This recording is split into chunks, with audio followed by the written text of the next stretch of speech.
mesdemoiselles, messieurs, bonjour et bienvenue à ce nouveau numéro de Valeurs Ajoutées qui reçoit le colonel des douanes. Il s'agit du colonel Malick Mbaye, directeur de la réglementation et de la coopération internationale. Le prétexte, ce 28 janvier, est célébré la journée internationale des douanes sous le thème des frontières smart pour des échanges commerciaux fluides et le mouvement sans entrave des personnes et des marchandises. Colonel, bonjour. Bonjour, madame. Tout de suite, nous allons entrer dans le vif du sujet, mais avant de parler de cette journée, nous allons d'abord tirer le bilan de la douane sénégalaise en 2018. Quel est ce bilan? Je vous remercie, madame. Donc, le bilan de la douane en 2018 pourrait s'apprécier à l'aune des missions de la douane. Et les missions de la douane, c'est des missions d'ordre fiscal, d'ordre économique, mais également des missions liées à la protection de l'environnement, à la protection de la société, des entreprises. Donc le bilan devrait concerner l'ensemble des missions dévolues à l'administration des douanes. Mais il est évident que lorsque nous parlons de douane, le premier réflexe, c'est naturellement les chiffres, les recettes. Parce que d'abord, c'est une administration fiscale qui est chargée de collecter les recettes au profit du budget de l'État. Et de ce point de vue, on a deux indicateurs clés. C'est d'abord les réalisations budgétaires, c'est-à-dire que les recettes liquidées par la douane et recouvrées pour le compte du budget de l'État. Et à ce niveau, donc, nous avons réalisé en 2018 681,43 milliards de francs CFA. Alors 643 milliards de francs CFA, c'est comparativement à l'année 2017, n'est-ce pas, nous avons une progression de l'ordre de 32 milliards en valeur absolue et de 5 milliards en valeur relative, 5% en valeur relative. Évidemment, l'autre aspect également, c'est le bilan en termes de lutte contre la fraude. C'est également important. Et là, en matière de lutte contre la fraude, la valeur globale des marchandises saisies en 2018 est évaluée à peu près à 51 milliards. Et les pénalités supportées par ces produits-là également tournent autour de 8 milliards de francs CFA. Donc globalement, on peut dire que le bilan a été satisfaisant à la fois pour le budget et pour l'administration des douanes. Mais avez-vous atteint l'objectif qui vous a été fixé? Alors l'objectif qui a été fixé, ou révisé en tout cas au courant de l'année 2018, fixait la barre à 710 milliards à peu près. Et de ce point de vue, quand même, nous avons un taux de couverture de l'ordre de 96%. C'est vrai qu'il reste 4 points à rechercher, mais globalement, je crois que compte tenu du contexte un peu difficile de 2018, compte tenu également du gel des importations sur beaucoup de produits agricoles, l'oignon, les pommes de terre, etc., tout ça aujourd'hui pris en compte devrait pouvoir expliquer en tout cas cette situation. Mais je crois que lorsqu'on est à 96% de taux de couverture, je crois que c'est largement suffisant. Quand bien même, on doit faire plus et on est engagé à faire plus courant 2019. Voilà, maintenant nous en arrivons à la journée, c'est ce 28 janvier, la journée internationale des douanes.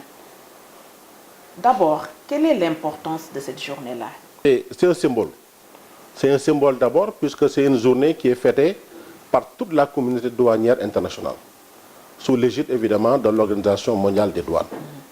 Donc le 26 janvier, dans toutes les administrations des douanes, à l'unisson, on fête en tout cas l'administration douanière de façon globale et également on discute d'un thème annuel qui sera partagé par l'ensemble des administrations douanières, ce qui permet en tout cas de bonifier notre action et d'augmenter notre performance en la matière. Donc c'est une tradition pour nous douanes sénégalaises quand même d'organiser cette journée depuis maintenant plus de décennies. Et je crois que ça a un prétexte pour regrouper la douane, les autres administrations, en tout cas à la frontière, et tous les acteurs pour échanger quand même de thèmes précis qui concernent tout le monde.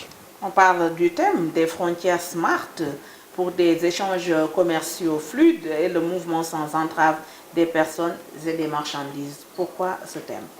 Alors le thème, il faut rappeler quand même le contexte. Le thème, il est régulièrement établi par l'Organisation mondiale des douanes, qui invite l'ensemble des administrations douanières du monde, n'est-ce pas, à discuter autour de ce thème. Et ce thème, naturellement, va charrier toutes les discussions qui auront lieu, en tout cas, courant 2019, sous l'égide de l'Organisation mondiale des douanes. Des frontières smart, c'est-à-dire des frontières intelligentes. Oui, d'abord. Il y a certainement des enjeux économiques et sociaux à ces frontières-là. Quels sont ces enjeux-là?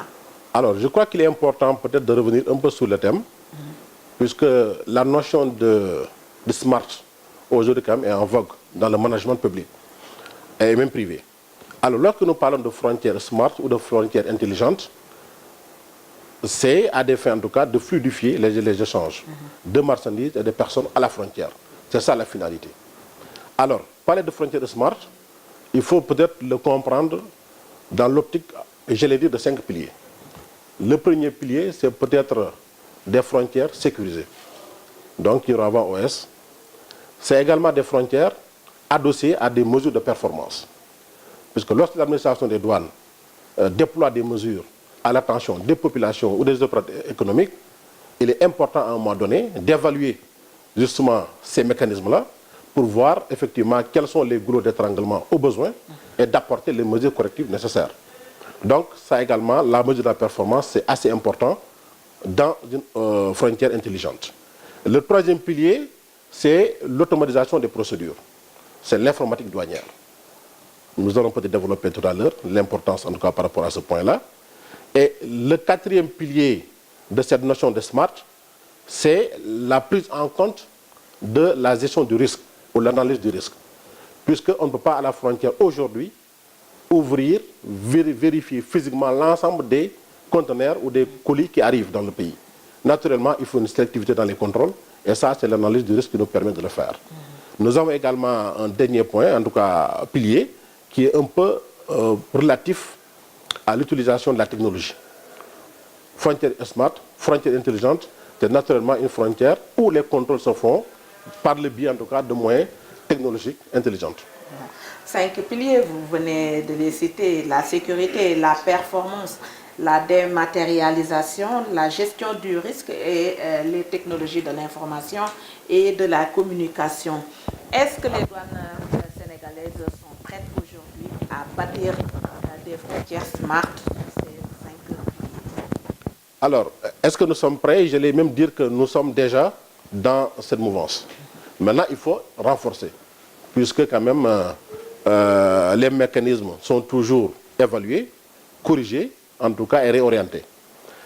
Aujourd'hui, quand on prend l'aspect sécurité, c'est quand même aujourd'hui au cœur de la mission douanière. Avant, la douane, c'était globalement les recettes, c'était les missions économiques globalement. Mais quand même, le contexte mondial a beaucoup évolué. Et depuis 2001, les administrations douanières ont intégré cette donne sécuritaire. Pourquoi cette date-là, 2001? Alors, 2001, vous savez, il y avait un peu les attentats, en tout cas, perpétrés en son temps par Al-Qaïda, en tout cas aux États-Unis, et qui avaient quand même réveillé les administrations douanières. Pour dire aujourd'hui, le vecteur qui permet de commettre ces actes illicites, naturellement, passe par les frontières. Et lorsque la douane est la première administration à la frontière, naturellement, en termes d'importation ou d'exportation, on est interpellé en termes de contrôle. D'ailleurs, quels sont les risques encourus par les douanes? Parce que c'est un métier quand même à risque. Parce qu'il y a des colis, il peut y avoir des colis piégés et autres. Naturellement, dans l'action en tout cas au quotidien, nos services sont confrontés à des difficultés. Parce que vous comprenez aisément que quelqu'un qui a l'intention de commettre une action en tout cas illicite dans le territoire, qui vient avec en tout cas du matériel prohibé, naturellement il a tendance à peut-être vouloir passer entre les mailles du filet ou à déjouer l'administration des douanes. Mais comme nous sommes assez vigilants, et comme on l'a rappelé tantôt, nous n'attendons pas que les produits arrivent à la frontière pour déterminer le niveau de contrôle. Le niveau de contrôle aujourd'hui, avec l'automatisation des procédures, avec le ciblage, il est effectué en amont. Depuis l'embarquement, n'est-ce pas, des colis, nous faisons un travail préliminaire qui nous permet de dire aujourd'hui, ça c'est des colis à risque, ça c'est des colis en tout cas à risque modéré, ainsi de suite. Mais naturellement, on est exposé à cela et il arrive souvent dans le cadre vraiment de l'exercice du service que des agents des douanes, en tout cas, malheureusement, perdent la vie. Bon, mais ça également, c'est des risques liés en tout cas au métier. Quand on est militaire ou paramilitaire, n'est-ce pas, c'est des risques également qu'il va falloir intégrer, en tout cas dans la démarche. Colonel Mbaye, revenons à la dématérialisation. Aujourd'hui, où en êtes-vous avec ces nouvelles technologies de l'information et de la communication? Alors, sur les nouvelles technologies de l'information, il faut quand même noter que les douanes sénégalaises ont une forte tradition en la matière. Puisque contrairement à tous les pays, en tout cas, notamment même subsaharien, nous avons un système de dédouanement élaboré par une expertise locale sénégalaise, mais dont le processus a commencé depuis une année, depuis les années 90, ou même avant, par l'automatisation des procédures. Aujourd'hui, nous en sommes à la phase de parachèvement de cette automatisation, qui nous renvoie justement à cette notion de dématérialisation. C'est-à-dire qu'un dédouanement sans papier. Nous ne sommes pas loin en tout cas de l'objectif, puisque aujourd'hui, sur beaucoup de régimes économiques douaniers, en tout cas juridiques, nous avons en tout cas déployé cette nouvelle version qui nous permet, depuis la collecte des documents de pré-dédouanement, jusqu'au dédouanement, jusqu'à l'enlèvement de la marchandise et au paiement, que tout se fasse de façon électronique. L'idéal, c'est que quand on le fait, nous offrons beaucoup plus de transparence, nous offrons beaucoup plus de célérité dans les opérations, et qui parle de célérité parle aujourd'hui de compétitivité. On réduit les coûts, on réduit les délais. Donc je crois que c'est une idée aujourd'hui qui est fortement ancrée dans la douane, et dans les plans stratégiques que nous avons en 2000 actuellement en cours, c'est un point également nodal dans cette démarche. Et mieux, nous sommes engagés à déployer en tout cas l'informatique douanière au niveau de tous les postes frontaliers. Toutes les unités de douane au Sénégal, dans un proche avenir, seront connectées au système informatique douanier. Ce qui permettra en tout cas de permettre de faire l'ensemble des opérations. Et d'ores et déjà, vous me permettez de noter que tous les bureaux frontaliers, n'est-ce pas, avec la Gambie, avec le Mali, avec la Mauritanie, etc., sont aujourd'hui des bureaux automatisés et dans une réforme récente, sont devenus des bureaux de plein exercice. Ça veut dire quoi? Que les opérateurs dans ces localités pourraient faire les mêmes opérations que par rapport à ce qui se faisait à Dakar. Donc tout ça nous renvoie en tout cas à cette thématique principale en tout cas de la journée. L'objectif est de mailler le territoire, mais avez-vous les moyens de votre politique? Alors, les moyens, je dois dire que les moyens ne sont peut-être pas toujours assez suffisants. Hein. Maintenant, il faut faire preuve d'ingéniosité. Et de ce point de vue, quand même, il faut dire qu'on a l'accompagnement de la tutelle par un contrat de performance adossé à un plan stratégique que nous déployons de 2018 à 2022. Et dans ce plan stratégique, évidemment, on a indiqué les axes, les actions à mener et les mesures de la performance par rapport à cela. Et quelles sont ces actions-là? Alors, ces actions-là, en termes d'automatisation, d'abord, comme je l'ai dit aujourd'hui, la vision qui sous-tend ce plan stratégique, c'est justement d'avoir une douane, n'est-ce pas, de proximité, qui participe au développement économique et social du pays. Et cette douane de proximité, ça veut dire que ça permet en tout cas à tous les opérateurs d'effectuer les opérations de dédouanement par rapport au point d'entrée et par rapport à la localité. Et naturellement, vous conviendrez avec moi qu'il y a une mutualisation en tout cas qui se fait, parce que lorsque nous devons nous déployer, et que par ailleurs, je donne l'exemple de l'ADIE, qui est l'agence informatique de l'État, qui est en train de se déployer également dans ces localités, nous mutualisons nos efforts pour que justement que nous puissions avoir accès à ces zones reculées. Si ce n'est pas le cas également, nous avons des fournisseurs de technologie qui sont des partenaires de la douane et nous bâtissons un partenariat public-privé qui nous permet justement d'aller vers cela. Mais vraiment de ce point de vue, on a l'accompagnement aujourd'hui de la tutelle qui ne fait pas défaut. Et je crois que la dématérialisation aujourd'hui, c'est une option irréversible pour l'État du Sénégal. Et naturellement, nous y travaillons et nous ne sommes pas loin de l'achèvement. Et je dois dire que dans ce projet de dématérialisation, nous travaillons avec le secteur privé, en symbiose, à l'unisson, dans le cadre d'un comité paritaire, et toutes les actions sont concertées, parce qu'en fine, c'est pour eux, justement, que nous déployons ces outils. Justement, le secteur privé qui occupe une place prépondérante dans l'économie sénégalaise. Donc, je reviens à la question. Travaillez-vous en bonne intelligence avec le secteur privé sénégalais? Tout à fait.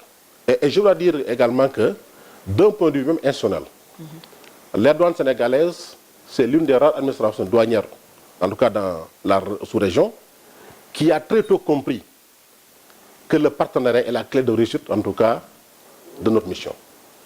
Et depuis maintenant plus d'une décennie, nous avons même créé une direction spécifique chargée du partenariat avec l'entreprise et de la facilitation. Et lorsque aujourd'hui, vous regardez ce qui se passe au niveau multilatéral, avec l'accord de l'OMC sur la facilitation des échanges, ce partenariat aujourd'hui est un point incontournable si nous voulons réussir. Parce qu'il ne sert à rien de travailler douane intrinsèquement, intramuros, de développer des applications qui ne prennent pas en charge les préoccupations du privé. Nous travaillons en parfaite symbiose avec le privé. Et d'ailleurs, vous me permettez de revenir un peu sur la journée du lundi, parce que dans le panel qui est prévu également, nous avons un point où le privé va délivrer son ressenti par rapport à toutes les actions que la douane est en train de mener en termes de frontières sans entrave. Pour dire simplement que nous travaillons avec le privé. Et sur un autre point également du panel, nous allons aborder la perspective en matière de frontières smart. Et naturellement, nous le ferons avec les partenaires. Vous avez la Cotecna, vous avez Model 6, vous avez Gagné 2000, un nombre de partenaires. Et chacun va aujourd'hui, à l'occasion de ce panel, échanger avec nous sur ce qui doit être fait, ce qui est fait, et surtout aller avec nous, en tout cas, sur les perspectives à mettre en place. Et quelles sont vos relations avec les usagers de façon générale? Alors, les usagers, pour nous, le maître mot, c'est l'écoute d'abord, l'écoute. Donc, l'écoute, nos bureaux sont ouverts. On a même un bureau dédié qui est nommé Bureau du Conseil aux entreprises et de la facilitation. Nous avons également un bureau des relations publiques et de la communication, évidemment, avec un numéro vert, avec tout un dispositif. Au niveau du système informatique douanier, on a des helpdesk qui nous permettent de recevoir à temps réel les préoccupations des usagers et de répondre. Et nous avons même instruit à l'interne des délais de réponse très rapides, en tout cas par rapport à toutes ces préoccupations. Mais je crois que ça également, c'est l'occasion, en tout cas pour la journée, que le privé, en tout cas, les usagers globalement, nous échangent avec nous sur ce qu'on est en train de faire, leur appréciation, et naturellement identifier avec nous les gros d'étranglement, s'il y en a, pour qu'ensemble nous puissions les corriger.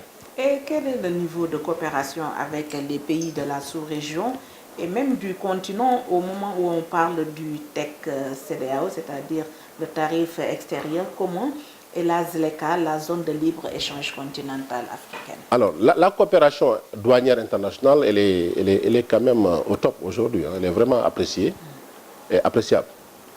Puisque avec les pays limitrophes, nous avons, avec tous les pays, signé des protocoles d'accord d'assistance et de coopération mutuelle administrative. Et je dois dire que pas plus tard qu'au mois de décembre, nous avons eu l'honneur d'accueillir ici à Dakar le DG des douanes de la Gambie avec toute son équipe pour discuter également de la coopération bilatérale. Nous avons également reçu les douanes maliennes sur la même question. Et nous travaillons également avec les douanes bissau-guinéennes sur la question. Donc je crois que de ce point de vue quand même, je crois que nous faisons preuve de modèle et nous avons un protocole d'accord. Et annuellement, nous tenons des rencontres bilatérales avec un calendrier de suivi, en tout cas, pour la mise en œuvre des recommandations. Maintenant, au niveau régional, sous-régional, UEMOA CEDEAO, je dois quand même dire que les douanes sénégalaises aujourd'hui constituent une référence, en tout cas à ce niveau-là. D'autant plus quand même, pour prendre l'exemple un peu de l'UEMOA, même le poste de directeur de l'Union douanière a été occupé pendant une année par un cadre des douanes sénégalaises. Au niveau des TEC de la CEDEAO, moi-même qui vous parle, j'ai été consultant, en tout cas dans l'élaboration de cet outil. Donc pour dire simplement que nous sommes quand même assez bien implantés, bien respectés en tout cas dans la région et dans la sous-région. Et nous avons compris très tôt que les défis aujourd'hui qui interpellent les douanes ne sont pas des défis spécifiques Sénégal ou Mali ou ailleurs. C'est des défis partagés. Ces défis-là, quels sont? Alors, les défis partagés aujourd'hui, prenez par exemple l'érection des normes douanières.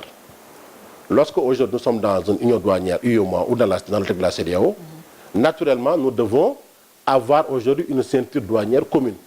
Ça veut dire quoi? Que la fiscalité douanière aujourd'hui, c'est une compétence partagée. On parle de TEC. Le Sénégal ne peut pas se lever, augmenter un droit de douane sans se concerter avec les autres. Donc nous l'avons compris.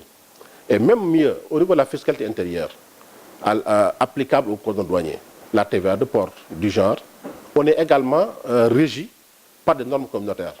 C'est pourquoi nous avons compris très tôt qu'il faut peut-être partager avec les autres, mutualiser les expériences, assurer le renseignement et assurer également le renforcement des capacités, n'est-ce pas, pour quand même augmenter nos performances douanières. Voilà. Quel est aujourd'hui l'apport des douanes sénégalaises dans ce qui se fait en matière scientifique et autres?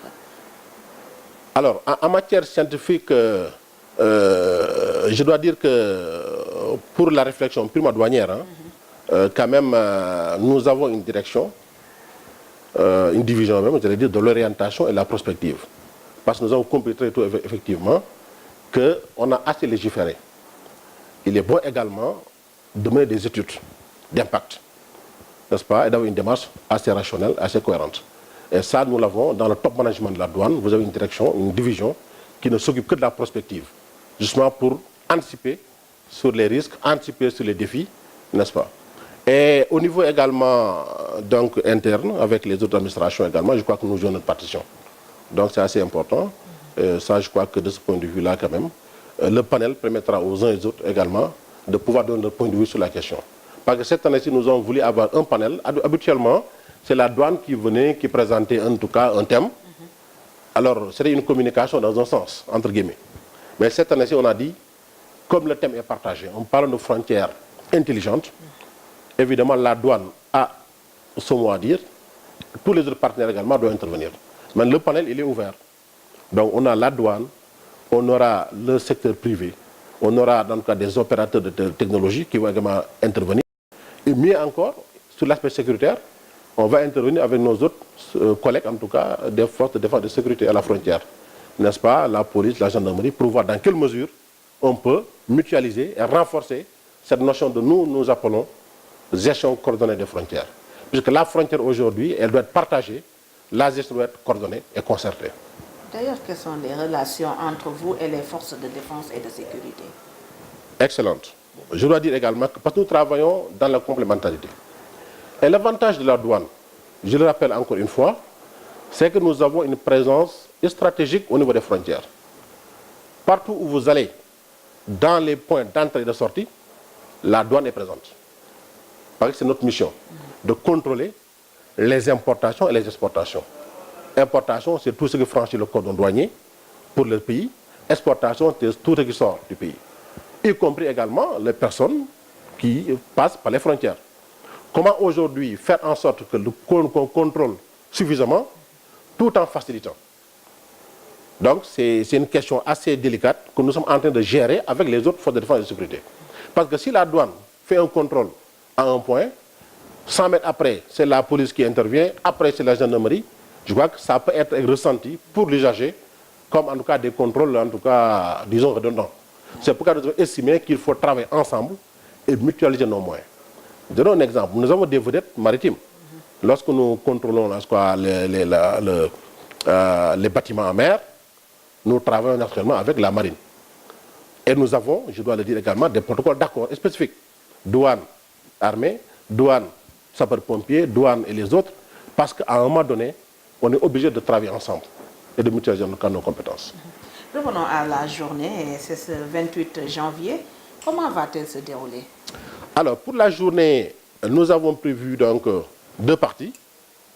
La première partie, c'est une partie, disons, protocolaire. Parce que je dois rappeler que la journée également est placée sous la présidence de M. le ministre de l'économie et des finances et du plan, qui va quand même présider les travaux, donc à partir de 10 heures.